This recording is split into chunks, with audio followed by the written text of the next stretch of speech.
Olá! Todo mundo já sentiu medo diante de algo desconhecido. Ansiedade ao se deparar com grandes problemas. São sentimentos comuns a todas as pessoas. Mas quando isso deixa de ser normal e se torna um transtorno que impede a vida de seguir? É cada vez mais comum doenças relacionadas aos transtornos compulsivos obsessivos. Há quem diga que o aumento no número dessas doenças seja reflexo da sociedade veloz e competitiva que vivemos. Será que o toque está mesmo relacionado ao modo de vida que levamos hoje? E a cura? Se resume a antidepressivos e terapia?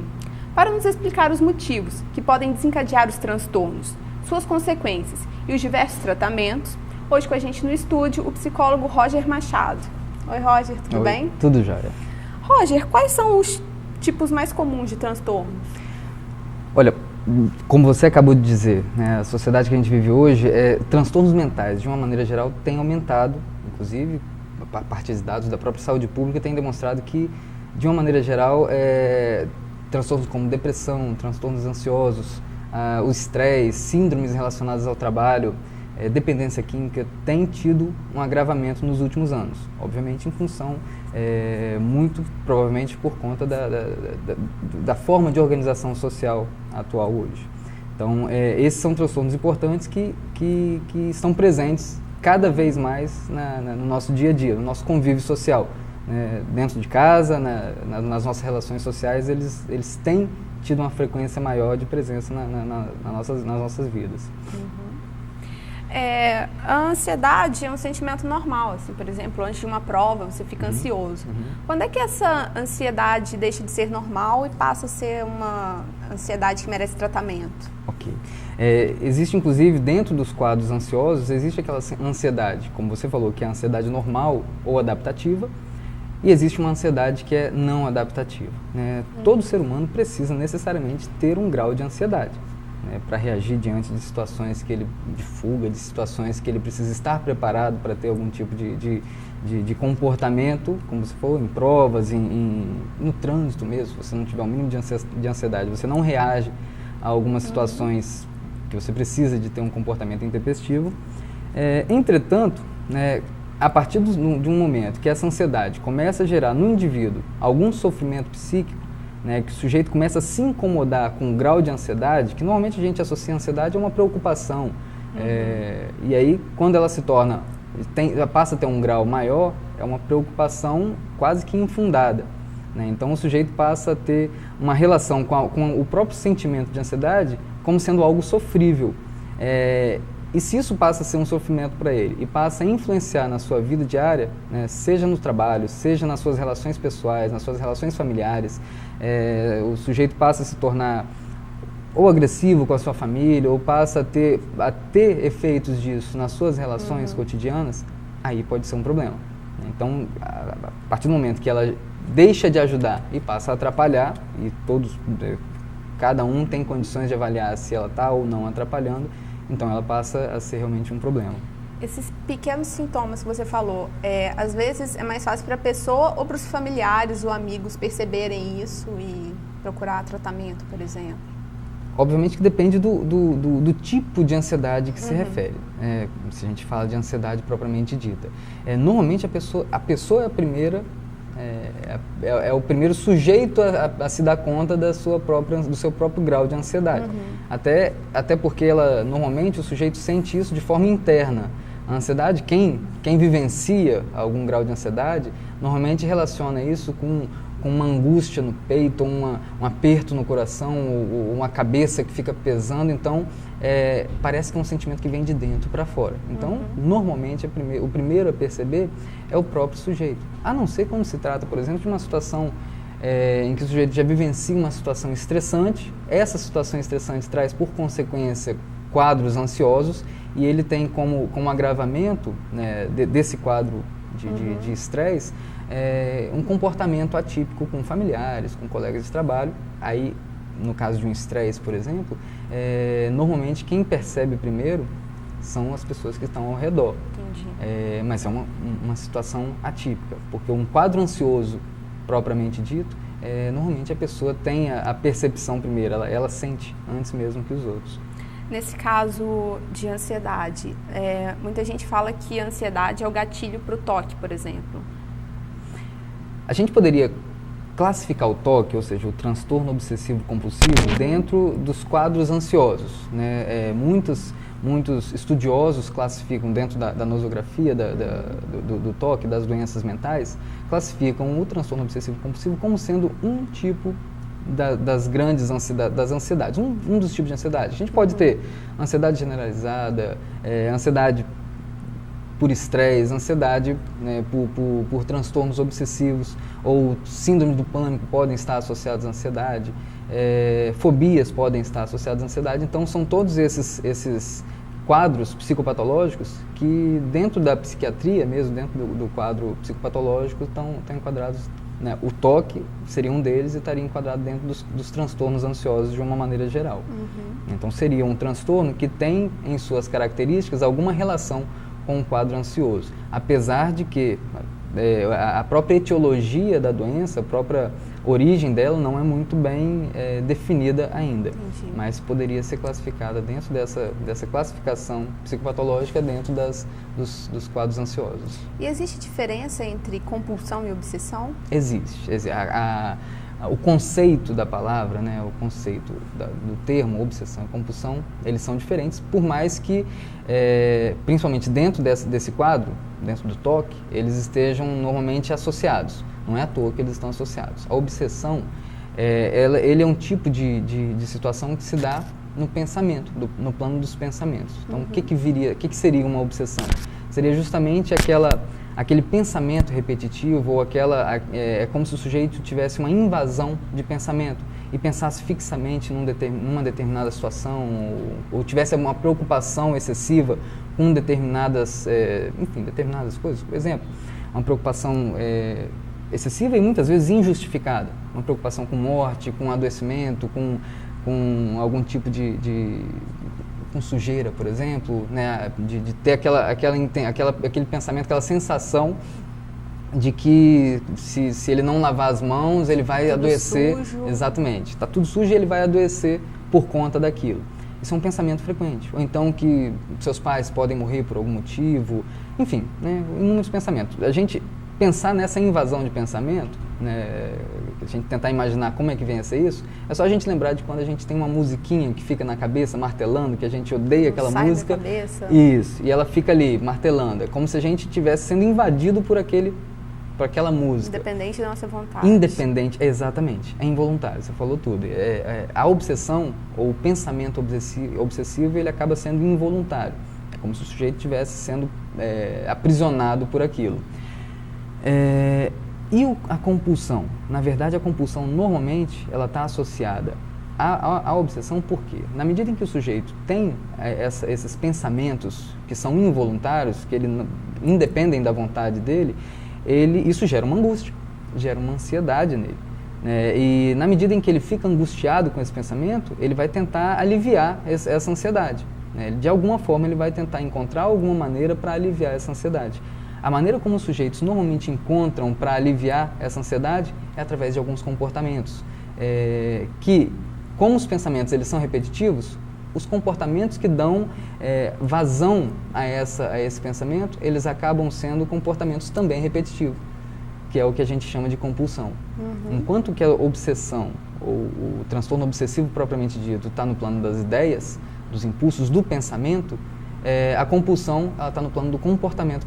Eu falei impulsos do pensamento, desculpa. A compulsão está no plano do comportamento, do ato. E o sujeito acaba desenvolvendo algum tipo de comportamento ritualizado, comportamento esse que teria a finalidade justamente de aliviar aquela tensão provocada pelo pensamento. Por exemplo, pessoas que compram compulsivamente. A compra, ela pode ser, comprar compulsivamente, pode ser um ato compulsivo. Pode ou não estar associada a um pensamento, a uma obsessão. Como fato, por exemplo, lavar a mão compulsivamente. O que seria lavar a mão compulsivamente? Talvez seria uma possibilidade de alívio de uma tensão provocada por um pensamento de que a mão suja provoca um adoecimento. Isso é o pensamento, e a compulsão seria justamente o comportamento ritualizado. Essa compulsão pode ou não estar associada à obsessão. Quando está associada ao pensamento obsessivo, aí a gente tem o transtorno obsessivo-compulsivo. Entendi. Esses transtornos compulsivos são doenças contemporâneas, segundo alguns especialistas. Existem fatores sociais que contribuem para a facilidade do surgimento e a disseminação dessa doença? Na verdade, a gente diz que são contemporâneos, talvez muito mais por uma possibilidade que a gente tem hoje de ter acesso a essas informações do que antes. Porque, na verdade, são transtornos que sempre existiram na humanidade, na história da humanidade. Porém, não existiram com o nome, com a classificação que existem hoje. Por outro lado, de fato, dependendo da forma como a sociedade se organiza, ela favorece ou não a exacerbação de alguns transtornos, de alguns comportamentos típicos. Então, nesse sentido, hoje em dia, por exemplo, o acesso a um serviço, acesso à informação relacionada a essa área é muito maior do que há alguns anos atrás. Consequentemente, a gente tem hoje um número maior de pessoas diagnosticadas com TOC, por exemplo. Isso não quer dizer que há alguns anos atrás não existia número relativamente equiparado ao que existe hoje. E também, talvez isso a gente nunca chegue a descobrir isso, porque antes a gente não tinha nem o desenvolvimento científico para fazer esse tipo de diagnóstico, e nem o acesso ao serviço, nem as informações a gente tinha anteriormente. Mas ser confundidas com outras doenças. Muitas vezes eram confundidas com outros transtornos, com outras doenças, mas o que a gente tem hoje é todo esse quadro composto por todas as informações, pela tecnologia médica e a tecnologia da ciência que favorecem o diagnóstico, inclusive, e tem também a própria organização social que acaba produzindo, em algumas situações, em alguns casos, o desenvolvimento de alguns transtornos, ou complexificando esses transtornos. Entendi. E como eu posso perceber que eu tenho TOC, por exemplo? Quais são os pequenos sintomas? Quem vai dizer se tem TOC ou não, na verdade, é um profissional especialista. Até para a gente, de repente, não cair no erro de fazer um autodiagnóstico, uma autoavaliação e se identificar. Eu tenho TOC e pronto, já dei meu rótulo, agora vou ver o que eu faço com isso. Porém, obviamente, que o primeiro passo que a pessoa dá para chegar a ter um profissional e com o trabalho dele, chegar a fazer um diagnóstico e sugerir um tratamento, é a pessoa fazer uma autoavaliação. Exatamente, uma autoavaliação. Voltando lá na conversa que a gente teve com relação às ansiedades, é normal você ter algumas preocupações, algum tipo de comportamento que seja um comportamento normatizado dentro do seu funcionamento normal. Todo mundo tem isso. Todo mundo tem um jeito mais ou menos de se vestir, tem um jeito meio que padronizado de arrumar as suas gavetas, de escovar dente, de tomar banho. Pequenas manias que todo mundo tem. Todo mundo tem. Então, a gente não pode achar que por você ter algumas manias, você tem TOC. Só que existem aquelas manias, entre aspas, que são popularmente conhecidas, que passam a fazer parte da vida do sujeito e incomodar esse sujeito. Como, por exemplo, o sujeito começar a ter um pensamento fixo em alguma coisa, pensamento que ele não consegue controlar, que é um pensamento involuntário e que, na grande maioria das vezes, é infundado. Não tem por que ele pensar aquilo. Então, ele se incomoda por estar pensando aquilo, de correr algum risco, dos seus filhos, dos seus parentes, ou alguém por próximo está correndo algum risco, ele tem aquele pensamento recorrente e se comporta para aliviar esse pensamento. Quando isso começa a incomodar muito, quando isso começa a fazer parte do seu cotidiano e, consequentemente, interferir nas suas relações sociais, nas suas relações de trabalho, aí é um indício importante. Então, isso todo mundo tem a possibilidade de fazer essa autoavaliação.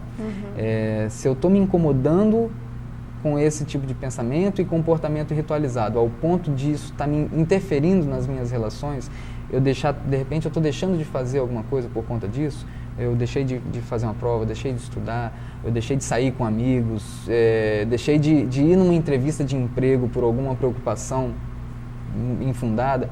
Então, quando a gente perceber que está começando a abrir mão de algumas coisas ou modificando nossa rotina por conta dessas preocupações, dessas ansiedades e desses comportamentos, então isso é um indício de que talvez você precise de ajuda, talvez a pessoa tenha que buscar um especialista. Então, parte mais da pessoa mesmo perceber que está tendo esses sintomas, não da família ou dos amigos perceberem primeiro. Na maioria das vezes, Aline, na maioria das vezes. É óbvio que se a pessoa tem ao seu lado, né, outras pessoas, sejam familiares, sejam amigos, que estão atentas e que prezam e zelam por ela, né, e de repente observa esses pequenos detalhes, que não são pequenos, e puderem pelo menos orientar, vem cá, né, isso não está te preocupando? Será que isso não te incomoda, o fato de você ter, enfim, tá se isolando? A pessoa já percebeu, com certeza a pessoa, né, quando chega a esse ponto, quando alguém observou, né, quando alguém consegue observar, a pessoa já percebeu. Talvez o que não aconteceu seja esse momento que disparou na pessoa de procurar uma ajuda. Nesse sentido, a família ou as pessoas que estão perto são importantes, no sentido de observar, né, de identificar, né, sem julgar, obviamente, ninguém tem a capacidade de julgar o outro, mas ao observar, né, e ao perceber que aquilo ali está interferindo na vida do sujeito, né, de apontar, né, será que isso não seria algo que pudesse precisar de uma ajuda para ser exatamente. Então, a família ou as pessoas que estão próximas são importantes nesse sentido, né, de até influenciar ou incentivar que o sujeito realmente, que aquilo não tá normal, que aquilo de repente seja algo que precise de um cuidado um pouco maior. Okay. O mídia vai para um breve intervalo e volta já.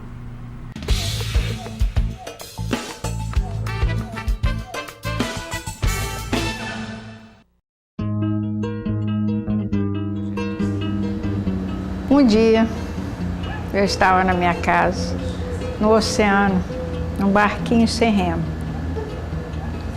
Aí eu estava assim, aí de repente o Senhor falou comigo, vai no Sebrae.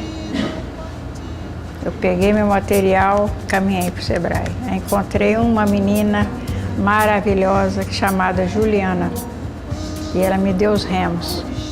Aí me mandou para Colatina, lá na Itapina, dar esse curso. E aí a Faesa soube, me chamou. Tem que ter vontade de aprender, coragem, garra, quanto menos souber, melhor.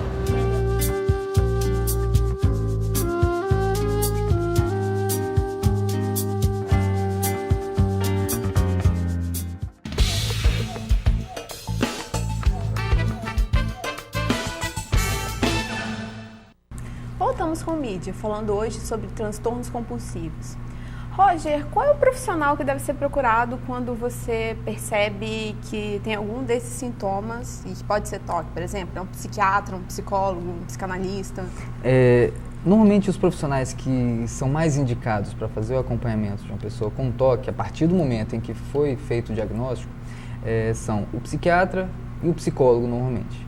O tratamento que é sugerido, que normalmente é sugerido para as pessoas com esse problema, é um tratamento que associa justamente a função do psiquiatra, que muito comumente ele vai ser a pessoa que vai fazer o controle da medicação utilizada, a base normalmente de antidepressivos, e o psicólogo. No caso do psicólogo ou das terapias, especificamente para TOC, as terapias que são mais comumente indicadas são as terapias cognitivo-comportamentais, que é uma parte da psicologia que trabalha especificamente com alguns transtornos, com a forma de se trabalhar ou de se eliminar alguns transtornos, como é o caso do TOC.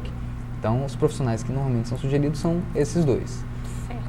E existe uma idade, assim, para se perceber que tem toque ou para ter o toque? Crianças podem ter? Podem, né? Criança pode desenvolver toque, pode apresentar sintomas de toque, porém é mais comum que os sintomas apareçam na fase do jovem, quando o sujeito está em torno de 17, 18, 20 anos. Essa é a fase que tem maior prevalência do aparecimento dos sintomas, apesar de não ser a regra, né? Maior prevalência, mas pode acontecer de crianças, né, de 6, 7 anos passarem a desenvolver alguns comportamentos, alguns hábitos repetitivos, ritualizados, ou mesmo pessoas mais adultas que, em função de alguma situação estressora ou por algum motivo, acabou desencadeando, né, em alguns sintomas de toque.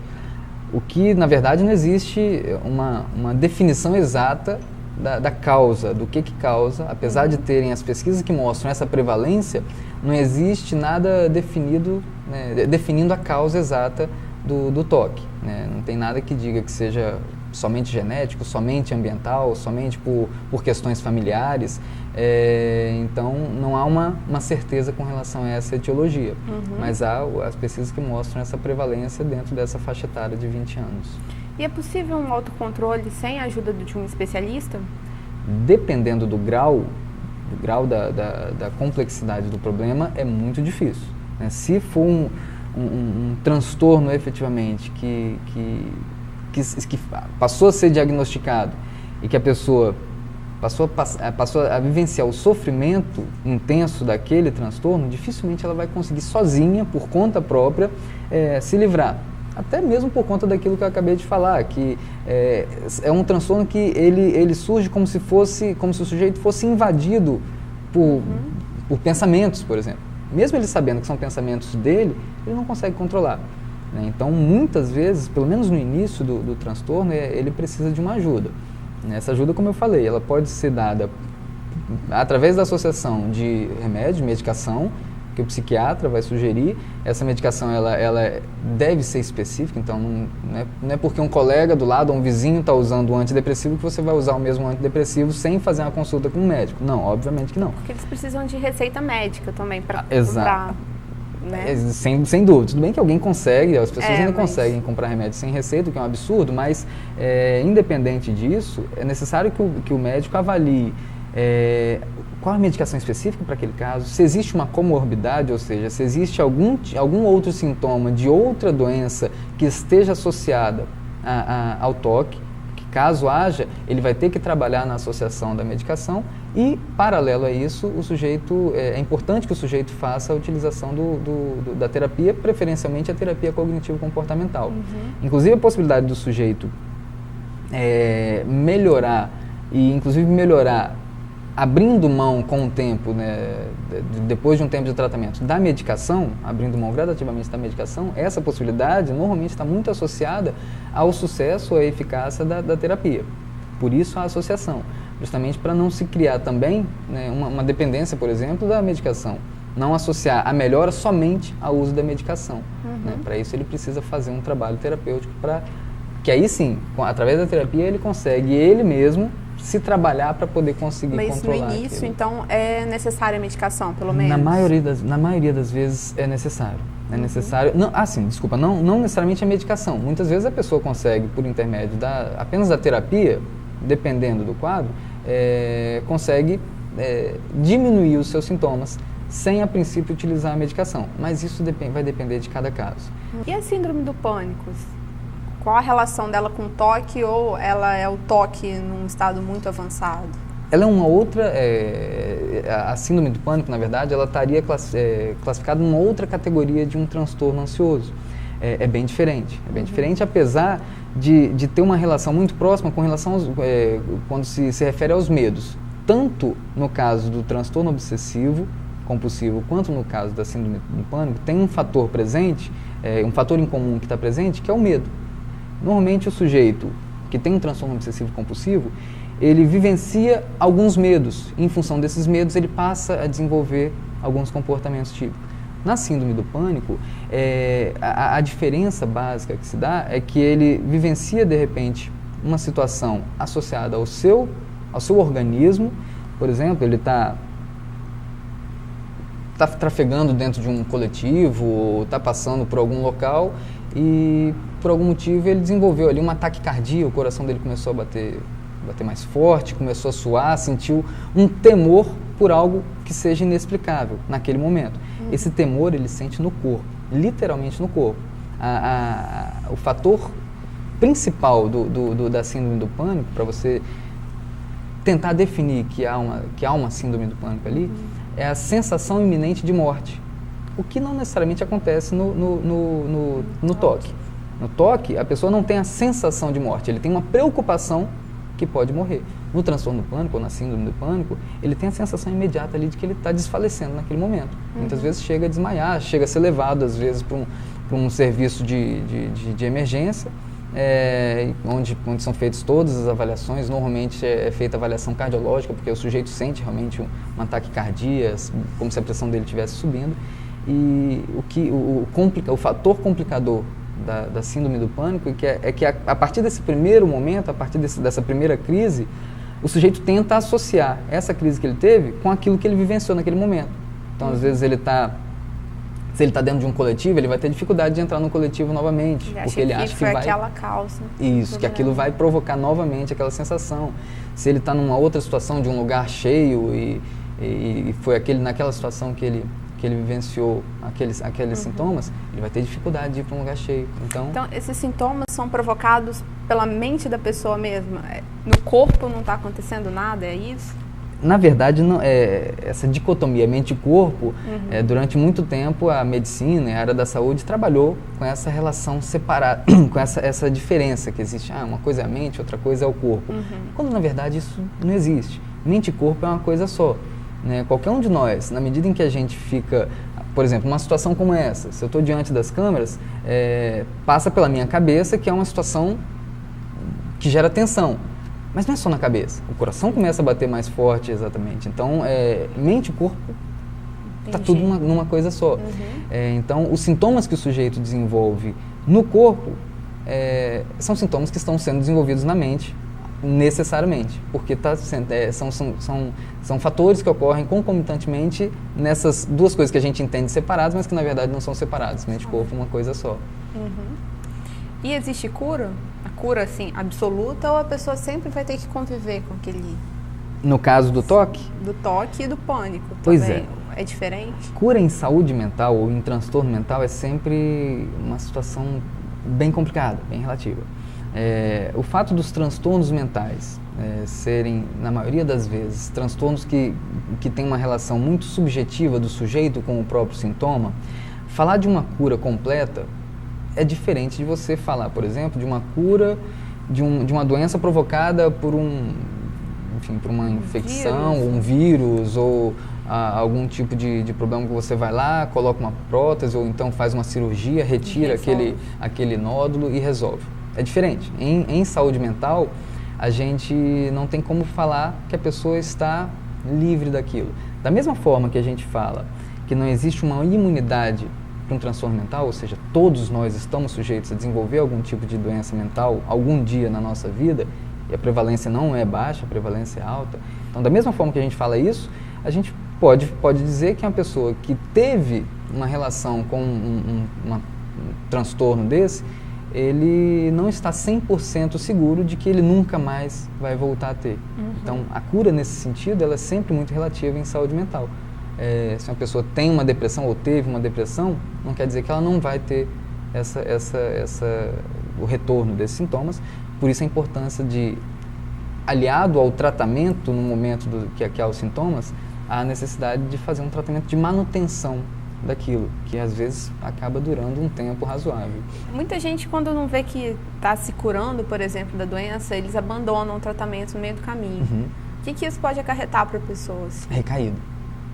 Isso é muito comum que ele, ou se os sintomas não estiverem nem sumido, é provável que ele agrave aquele quadro.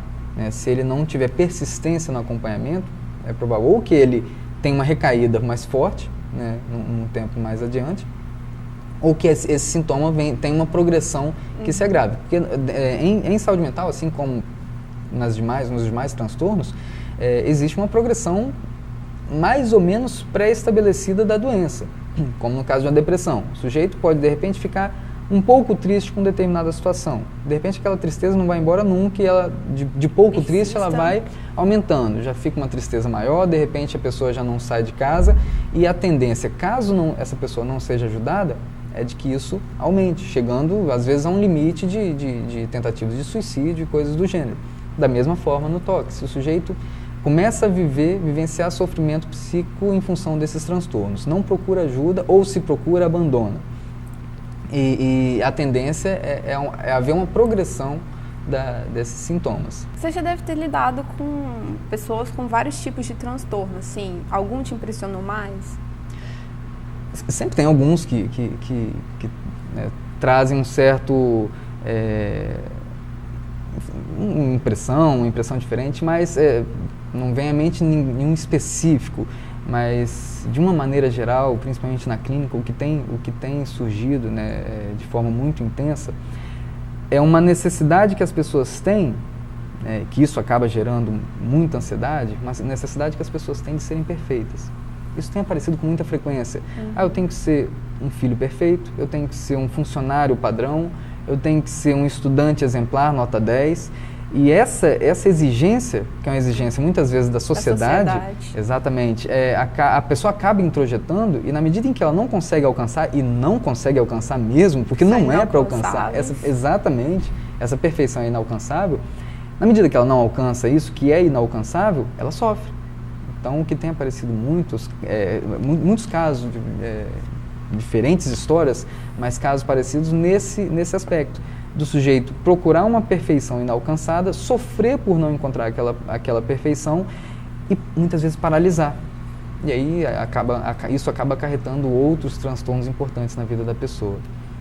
Existe alguma forma de você ter uma vida mais saudável, mais tranquila? Eu diria que a gente talvez devesse relativizar um pouco mais essa necessidade de competição, né? Ligar um pouco menos para isso, para essa exigência competitiva e tentar ser um pouco mais autêntico, na medida do possível, obviamente. Receita de bolo, certamente não tem. Mas se a gente valorizar as relações humanas em detrimento dessa competitividade, acho que esse já é um caminho importante para a gente ter mais saúde mental de uma maneira geral. Roger, muito obrigada pela entrevista. Eu que agradeço, foi um prazer. No mídia de hoje, nós falamos sobre os transtornos compulsivos. Gostou do programa? Não? Tem alguma sugestão? Então manda um e-mail pra gente.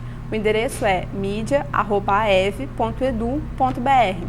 Você também pode conferir a programação do canal universitário pelo site www.cnuvitoria.com.br. Até a próxima semana!